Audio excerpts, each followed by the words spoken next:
When I heard there was pie charts in Judge's last video, I went watching it thinking there was pie. I'm like, this isn't pie, this is pie charts. Ah, and then I realized I wasn't allowed any pie. What the hell?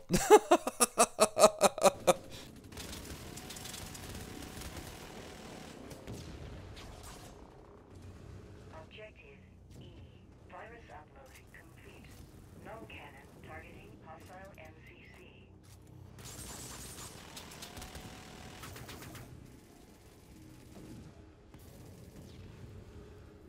Hey guys, and welcome back.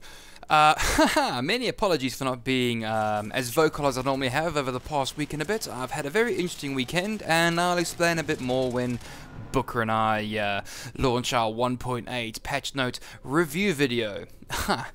Great. Now on to today's video. This is a direct response to Judge Radamanthus and his Buff the Swarm launcher video. Again, in itself, the video and time taken, effort put into it, and degree the guy's willing to go for this game is immeasurable. He is dedicated, he knows what he's talking about, and he's very tenacious about the point he's trying to make. However, I believe and still believe that if you nerf one small element within the game, it then has a knock-on effect to everything else within it. So for example, he's called for a buff to the swarm launchers. Great. It then has a knock-on effect to the actual vehicles it's targeting. Great. Vehicles need to be buried, killed, murdered and maimed. In my opinion, I don't like vehicles. Never have. Just because of the magnitude and power. And if you can suppress the vehicles in a match, you then have a serious advantage about winning the game. However, basing the assumption of he shot me, therefore he needs to be nerfed is not a good argument to nerf anything on. Hence why in the previous video, Dust514, Tanks and Autop, I did suggest other alternatives to nerfing the rail tank. Now people said I was pro rail tank, I was pro this. No, I'm not pro rail tank. I hate vehicles. I want them burning in embers of molten lead and fucking metal and twisted bits and pieces.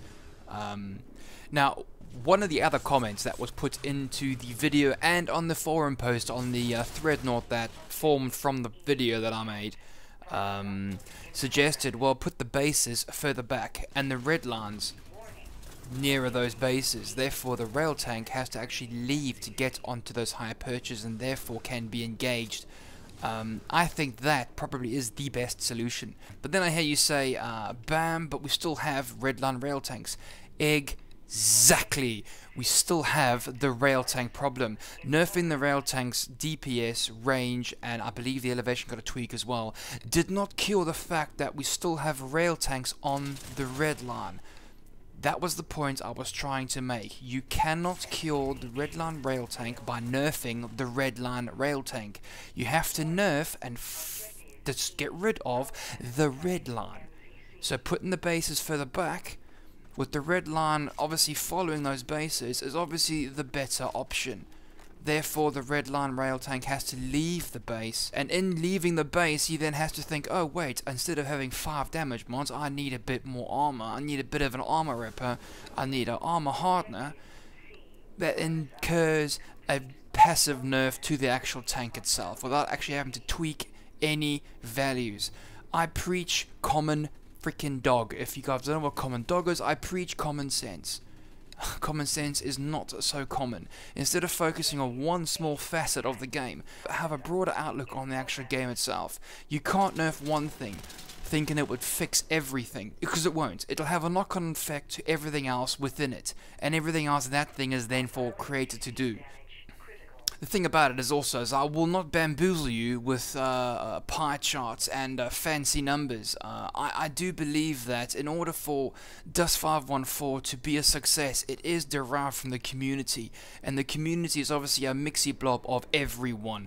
AV, vehicles, scouts, heavies, assaults, logistics. It is a mix and match of everyone that will make this game a success. The unique situation about Dust514 that we actually have, as I'm pretty sure most of you are aware, and if you're unaware of it, I strongly suggest you guys get more vocal on the forums, is that as Uncle Pyrex has pointed out, it is not CCP's fault. It is not the community's fault. It's the attitude of we have to win at any cost. If there is an item of kit, equipment, vehicle, advantage, tactic that anybody can use to instantly gain the advantage over another player, it is going to be used, and it's going to be used to the point where it's going to become tiresome, and all you hear about on the forums is moan, moan, moan, nerf this, moan, moan, moan, nerf that. Common sense is not so common. Have a broader outlook on the actual game itself instead of focusing on your perspective and your outlook on the various kits, niches and facets of this various game. Okay? Opinions are like arseholes. Everybody has them. This is my arsehole. Thank you for watching my arsehole. Bye!